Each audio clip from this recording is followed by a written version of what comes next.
Hi. അപ്പോൾ പഴയ slapstick തിങ്സും വികൃതമായ ജോക്സും ഒക്കെ നിർത്തി പുതിയൊരു പരിപാടി പിടിച്ച് കംബാക്ക് അടിക്കാൻ വന്ന ദിലീപിന്റെ സിനിമയിലെ ഒരു സീന് ഇപ്പൊ സോഷ്യൽ മീഡിയയിൽ മൊത്തം ചർച്ചയാകുന്നുണ്ട്.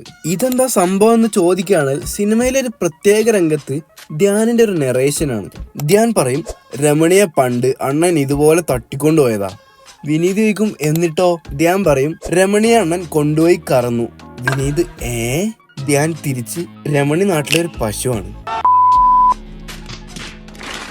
ഇതിൽ ഏറ്റവും വലിയ പ്രശ്നം എന്താണെന്ന് വെച്ചാൽ ഈ ഒരു പാർട്ടിൽ നെറേഷൻ വരുന്നത് ദിലീപ് ഒരു പെണ്ണിനെ തട്ടിക്കൊണ്ടുപോകാൻ ഒരു വണ്ടിയിൽ നിന്നും വരുന്ന വിഷ്വൽസ് വെച്ചിട്ടാണ്. ഒരുപാട് ഓഡിയൻസിനെ ഈ പർട്ടിക്കുലർ സീൻ അൺകംഫർട്ടബിൾ ആക്കിയിട്ടുണ്ട്. അതിപ്പോ സിനിമ ഇഷ്ടപ്പെട്ടവർക്ക് പോലും. സിനിമയുടെ റെസ്പോൺസ് ആണെങ്കിൽ നല്ല രീതിയിൽ മിക്സ്ഡ് ആണ്. കുറച്ച് പേര് പീക്ക് പടം എന്നും പറയുന്നു, അപരാധം എന്ന് പറയുന്നവരും കുറേ ഉണ്ട്. ഇതിന്റെ ഇടയിൽ ഈ പീക്ക് പടം എന്ന് പറയുന്നവരെല്ലാം PR ആണ് എന്നും പറഞ്ഞും കുറെ ചർച്ചകൾ റെഡിറ്റിലും ഇൻസ്റ്റയിലും ഒക്കെ ആയിട്ട് നടക്കുന്നുണ്ട്. Hate campaigns, PR works, what's really happening?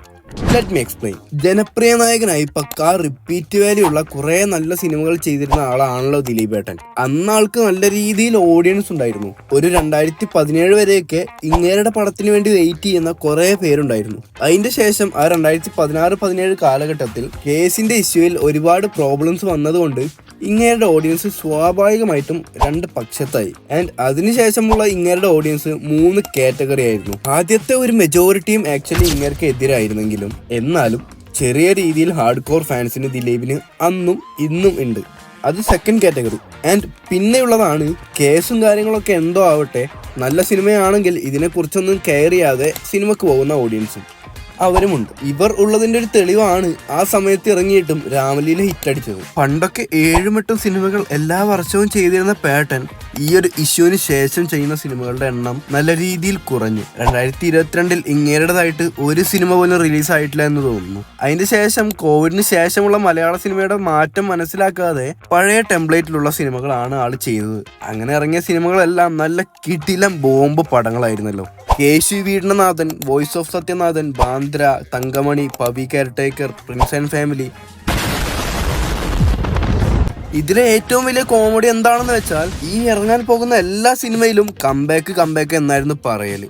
ബാന്ദ്രൊക്കെ ഇറങ്ങുന്ന ടൈമില് ബബയുടെ അത്ര ഇല്ലേലും നല്ല രീതിയിൽ ഹൈപ്പ് ഉണ്ടായിരുന്നു. ആ ലുക്കും തമന്നയും വേൾഡ് സെറ്റിങ്ങും ഒക്കെ കണ്ട് പലരും ചാർജായി നിൽക്കുന്ന സമയത്താണ് അടുത്ത ബോംബ് പൊട്ടിയത്. OTTക്ക് പോലും വേണ്ടാത്ത ആ ലെവലിലുള്ള മോശം പടമായിരുന്നു ബാന്ദ്ര. അങ്ങനെ പിന്നെ കംബാക്ക് മാറ്റി വെച്ചു. പിന്നെ തങ്കമണി, അതും ചെറിയ രീതിയിൽ ഹൈപ്പൊക്കെ ഉണ്ടായിരുന്നു കംബാക്ക് എന്നൊക്കെ പറഞ്ഞ്. എന്നിട്ട് കംബാക്ക് അടുത്ത പടത്തിലേക്ക് മാറ്റിവെച്ച്. അങ്ങനെ മാറ്റിവെച്ച് പ്രിൻസ് ആൻഡ് ഫാമിലി ഇറങ്ങി കുറെ കാലത്തിന് ശേഷം പാറ്റന് ഓഡിയൻസിന്റെ കയ്യിൽ നിന്നും മിക്സ്ഡ് റെസ്പോൺസ് കിട്ടിയ ഒരു പടം വന്നു. എടാ, അതിന്റെ PR വർക്കൊക്കെ സീനായിരുന്നു. ആരേലും പ്രിൻസിനെ കുറ്റം പറഞ്ഞ ഒരു ലോഡ് തെറി ഉണ്ടാകും റിപ്ലൈ ആയിട്ട്. അയ്യോ, ഈ പറഞ്ഞതിൽ എന്തെങ്കിലും സംശയം ഉണ്ടെങ്കിൽ ഷസാമിന്റെയും കോക്കിന്റെയും പ്രിൻസിന്റെ റിവ്യൂവിന്റെ കമന്റ് ബോക്സ് ജസ്റ്റ് ഒന്ന് നോക്കി നോക്കേ. പടം OTT ഇറങ്ങിക്കഴിഞ്ഞ് നമ്മളെല്ലാവരും കണ്ടതാണല്ലോ. അങ്ങനെ സിനിമ കണ്ടതിന് ശേഷം ആ കമന്റ്സ് ഒക്കെ ജെന്യൂൻ ആയിട്ട് നിങ്ങൾക്ക് ശരിക്കും തോന്നുന്നുണ്ടോ? എന്തായാലും 8 കോടി ബഡ്ജറ്റിൽ വന്ന പടം 16 കോടി കളക്ട് ചെയ്തു, പ്രോഫിറ്റബിൾ ആയി.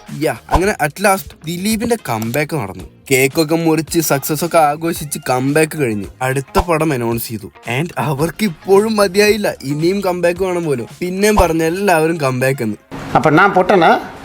പേട്ടൻ പറഞ്ഞത് ഇങ്ങനെയാണ്, അതായിരുന്നു ഞാൻ കാത്തിരുന്ന എന്റെ കംബാക്ക് മൊമെന്റ്. എന്താടാ ഇത്? അപ്പൊ ഈ കേക്ക് മുറിച്ചൊക്കെ എന്തിനായിരുന്നു? അങ്ങനെ പിന്നെ മാസങ്ങളോളം ഇതായിരിക്കും പെർഫെക്റ്റ് കംബാക്ക് എന്നൊക്കെ പറഞ്ഞ് ഫാൻസിനെ എല്ലാം ഹൈപ്പ് കയറ്റി. ഈ ഹൈപ്പ് 10 ഇരട്ടിയാക്കാൻ ലാലേട്ടന്റെ ക്യാമിയോ ന്യൂസ് കൂടി അഴിഞ്ഞാട്ടം തുടങ്ങിയാലോ.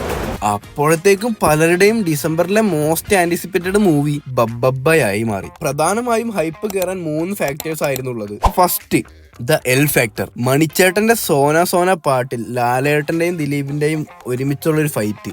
അതിന്റെ റൂമേഴ്സ് വന്നപ്പോൾ തന്നെ എല്ലാവരും ചാർജായി. ആൻഡ് സെക്കൻഡ്, പേട്ടന്റെ ഒരു ആക്ഷൻ പാക്ഡ് മൂവി കുറെ കാലത്തിന് ശേഷം. ആൻഡ് മൂന്നാമത്, ഗില്ലി യൂണിവേഴ്സ് എന്ന് പറയാതെ പറഞ്ഞുകൊണ്ട് അവരതൊരു പ്രൊമോഷണൽ ടൂളാക്കി മാറ്റി. And fourth, no logic only madness. ഇതെല്ലാം കണ്ട് ഹൈപ്പ് പീക്കിലെത്തി നിൽക്കുമ്പോഴാണ് അഴിഞ്ഞാട്ടം സോങ് പുറത്തുവിടുന്നത്.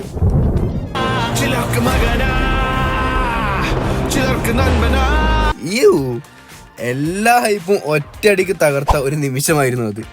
ആൻഡ് സിനിമ ഇറങ്ങി. ഒരു ഔട്ട് ആൻഡ് ഔട്ട് എന്റർടൈനർ പ്രതീക്ഷിച്ചു പോയ പലർക്കും ഡിസപ്പോയിൻമെന്റ് ആണ് സിനിമ നൽകിയത്. നോ ലോജിക് ഓൺലി മാഡ്നസ് എന്ന് പറഞ്ഞ് ഒരു ലൈസൻസ് എടുത്ത് വെച്ച് ലിറ്ററലി ഒരു ബ്രെയിൻ റോട്ട് മൂവിയാണ് അവർ എടുത്തു വെച്ചത്. ഒരു ഗുഡ് ബാഡ് അഗ്ലി വൈബ് പിടിക്കാൻ നോക്കിയതാ, പക്ഷേ അവിടെ സ്റ്റുഡ് ഔട്ട് ചെയ്തത് അതിന്റെ മേക്കിംഗ് ആയിരുന്നു. ബബ്ബയുടെ കേസിൽ മേക്കിംഗ് വൈസ് മൂവി വൻ ഫ്ലോപ്പ് ആയിരുന്നു.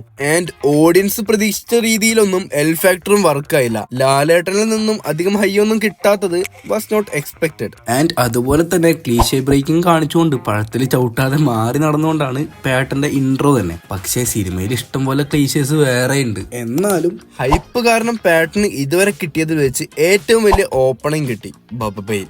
ഫസ്റ്റ് ഡേ തന്നെ 6.75 കോടി കളക്ഷൻ ഉണ്ടായിരുന്നു. Same like king of Kotha first day നല്ലൊരു ഓപ്പണിംഗ് കിട്ടി, പിന്നീട് താഴേക്ക് പോയി. അങ്ങനെ സെക്കൻഡ് ഡേ 3.3 കോടി മാത്രം ലഭിച്ചു.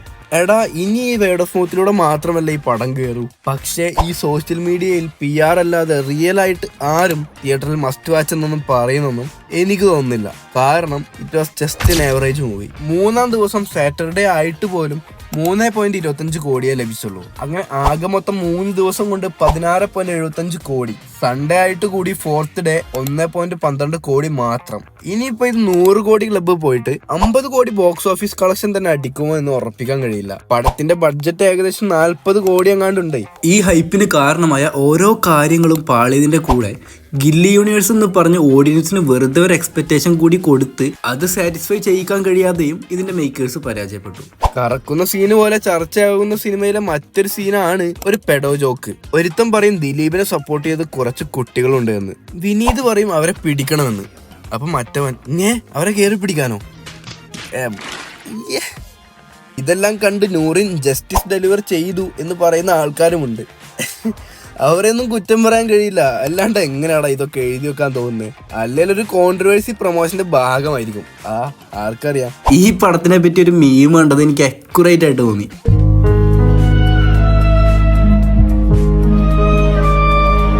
എന്താണ് ഈ പാട്ടന്റെ പ്രിൻസ് ആൻഡ് ഫാമിലി ആണെങ്കിലും ബബ്ബ ആണെങ്കിലും കണ്ടാൽ ഒരു ഏവറേജ് എക്സ്പീരിയൻസ് ഈ മെജോറിറ്റി ആൾക്കാർക്കും കിട്ടും. പക്ഷേ ഈ പടം ഒരു ഏവറേജ് ആണ് എന്ന് നമുക്ക് ബാക്കിയുള്ള പടങ്ങളെ പോലെ പ്രൂവ് ചെയ്യാൻ പറ്റില്ല. അതിന്റെ കാരണം എന്താണെന്ന് നിങ്ങൾക്ക് അറിയോ? പിന്നെ ഇപ്പോഴത്തെ ആൾക്കാരെല്ലാം പണ്ടത്തിനെക്കാട്ടി കൂടുതൽ അവരുടെ സമയവും പണവും നല്ല വൈസായിട്ട് സ്പെൻഡ് ചെയ്യുന്നവരാണ്. അതുകൊണ്ട് തന്നെ അവർ വിശ്വസിക്കുന്ന റിവ്യൂവേഴ്സിന്റെ റിവ്യൂ നോക്കിയിട്ടൊക്കെ സിനിമക്ക് പോകുന്ന ആൾക്കാർ ഇപ്പോൾ കുറെ ഉണ്ട്. അങ്ങനെ ജനറൽ ഓഡിയൻസ് ട്രസ്റ്റ് ചെയ്യുന്ന റിവ്യൂവേഴ്സ് ഒന്നും അത്ര നല്ല അഭിപ്രായം സിനിമയെ കുറിച്ച് പറഞ്ഞിട്ടില്ല. ആൻഡ് ചില കമന്റ്സ് കണ്ടിട്ട് എന്റെ മോനെ,